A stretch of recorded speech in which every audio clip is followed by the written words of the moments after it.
Bismillahirrahmanirrahim. Assalamualaikum warahmatullahi wabarakatuh. Alhamdulillahirabbil alamin wassalatu wassalamu ala asyrafil anbiya'i wal mursalin wa ala alihi wa sahbihi ajma'in. Rabbi shrah li sadri wa yassir li amri wahlul 'uqdatam min lisani yafqahu qawli.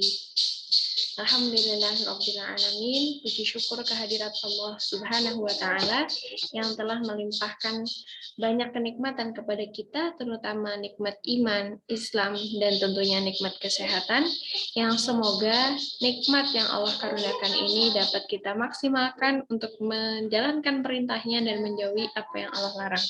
Amin ya Rabbal Alamin. Salawat serta salam mari kita haturkan kepada baginda Rasulullah Nabi Muhammad Sallallahu Alaihi Wasallam, kepada keluarga beliau, sahabat beliau, dan kita semoga termasuk umat beliau yang kelak di yaumul qiyamah mendapatkan syafaat dari beliau. Amin ya Rabbal Alamin. Ya, insya Allah pada kesempatan kali ini Nikmah akan menyampaikan kultum yang Nikmah beri judul 3 pilar yang menjadi landasan kita beribadah kepada Allah Subhanahu wa Ta'ala.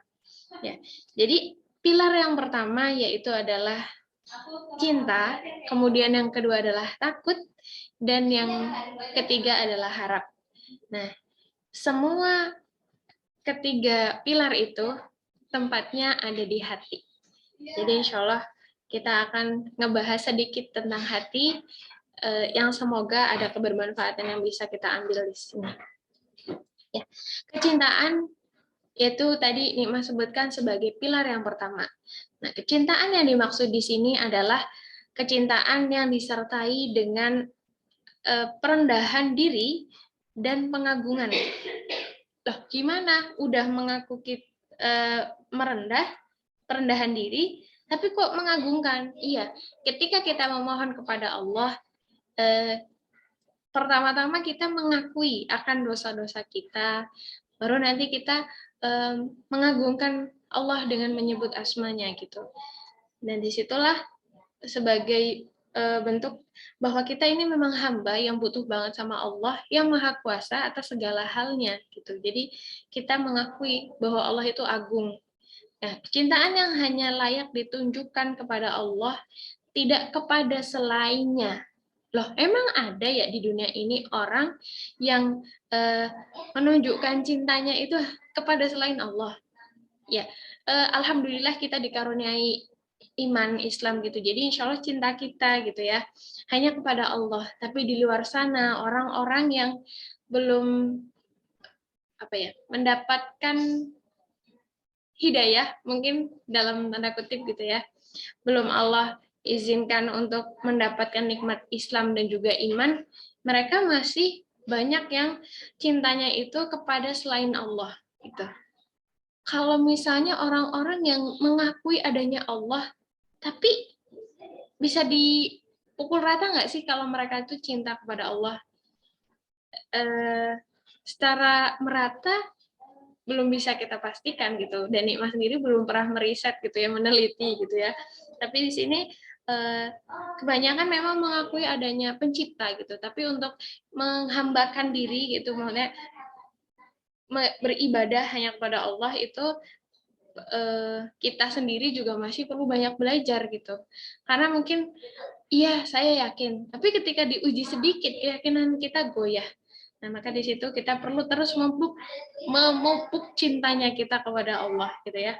Kecintaan kepada Allah menjadi poros ketaatan kita dan menjadi pengendali atas segala bentuk amalan yang kita kerjakan gitu.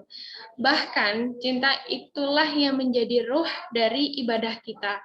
Kalau kita nggak cinta, kalau iya aku pengen masuk surganya Allah gitu, ngomong begitu, tapi karena kita belum benar-benar mencintai, jadi untuk mewujudkan ibadah itu secara sadar, ayo kamu tuh yang butuh gitu. Jadi itu butuh kita bangun pelan-pelan rasa cinta itu untuk terus menyadari diri bahwa ibadah yang kita lakukan itu bukan karena Allah yang butuh ibadah kita, tapi karena diri kita yang sungguhnya butuh sama Allah gitu. Oleh sebab itu, para ulama mendefinisikan ibadah sebagai puncak perendahan diri yang disertai dengan puncak kecintaan. Di definisi yang lain, ibadah juga dijelaskan sebagai taat kepada Allah dengan melaksanakan perintahnya melalui petunjuk yang sudah Rasulullah bawa gitu. Jadi ajaran Islam, ajaran iman yang sudah Allah abadikan ya melalui Rasulullah gitu di dalam Al-Qur'an dan As-Sunnah, itu ketika kita melaksanakan adalah sebagai bentuk ibadah kita, taatnya kita kepada Allah gitu.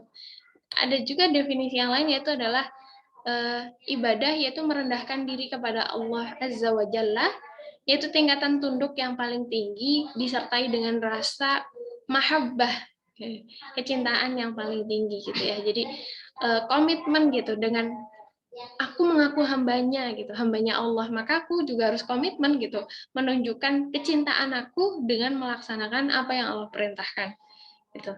Nah, pilar keduanya untuk tentang ibadah yaitu adalah tadi takut. Takut sama siapa? Anak-anak biasanya takut kalau jangan ke sana ada polisi itu. Biasanya mereka takut ya. Tapi kalau Nima sendiri pas mengendarai nggak bawa surat lengkap gitu ya, itu juga takut kalau ada tiba-tiba di depan polisi, padahal mereka polisi yang mengurai kemacetan gitu. Udah kayak jangan-jangan nanti aku kena tilang gitu. Nah, takutnya kita di sini yang dimaksudkan adalah yaitu bahwa kita takut keimanan yang sudah Allah titipkan itu ternyata sama kita dinodai itu. Dinodai dengan apa? Tadi ada yakin kalau misalnya kita datang ke orang pintar, ya dapat ya dalam tanda kutip kayak ini bacaan ini dibaca ya nanti kalau kamu misalnya takut atau kenapa gitu. Nah itu kan sebenarnya kita sudah bukan yakin sama Allah gitu, tapi sama orang pintar yang dalam tanda kutip kita datengin, dan itu yang merusak keislaman dan keimanan di hati kita secara tidak sadar gitu, pelan-pelan gitu. Emang masih ada zaman milenial begini nih mah? Ada orang di website itu juga banyak yang orang pintar itu mempromosikan jasa mereka, dan mereka mengakui di artikel dan video yang pernah Nima simak, mereka laku loh, yang entah dari mengatasi, kata dia pokoknya slogan cinta bertolak, cinta ditolak dengan bertindak, itu sampai sekarang masih ada gitu.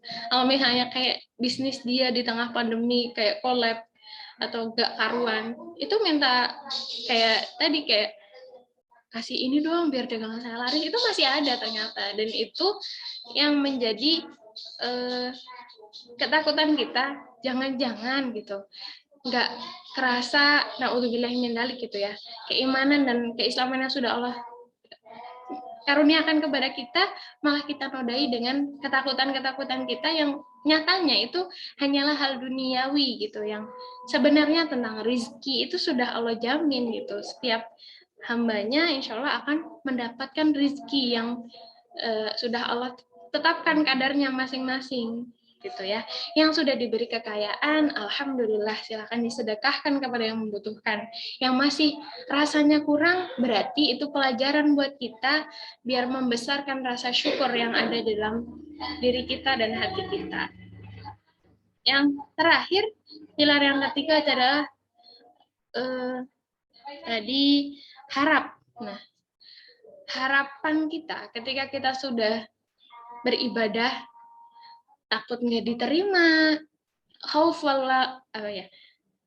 dan roja gitu ya, secara biasanya para ustadz menyebutkan gitu ya. Nah, kita mengharap kepada Allah, meskipun kadang sholat juga takbiratul ihram, Allahu Akbar, tiba-tiba ingat, oh iya, kacamata yang tadi aku cari ternyata ada di atas loker buku, atau misalnya kunci motor, ya Allah ternyata belum dicopot gitu. Aduh itu sayang banget sih. Ya, terus kemudian ya itu kita meskipun masih banyak kurangnya, tapi kita terus mengharap kepada Allah, ya Allah, semoga hambamu ini yang dalam ibadahnya masih ternyata mengingat hal-hal duniawi, semoga engkau terima ya Allah. Jadi mohon ampun dan mohon diterima ya Allah ibadah kami yang masih penuh dengan kekurangan ini. Semoga terus engkau bimbing kami untuk bisa memperbaiki kualitas ibadah kami gitu, dari hari ke hari, ibadahnya yang satu kepada ibadah yang lain gitu ya. Jadi itu 3 pilar yang menjadi kita mau ibadah kepada Allah itu dengan senang hati gitu insya Allah, dan itu merupakan amalan hati, dan hati itu lagi-lagi yang mengetahui adalah Allah. Makanya kita jangan pernah bosan untuk berdoa, ya muqallibal qulub tsabbit qulubana ala dinik wa ala ta'atik. Jadi semoga Allah teguhkan hati kita di atas ketaatan, dan semoga Allah bimbing kita untuk terus di jalan keimanan ini. Semoga ada kebermanfaatan yang bisa diambil. Mohon maaf lahir dan batin. Wassalamualaikum warahmatullahi wabarakatuh.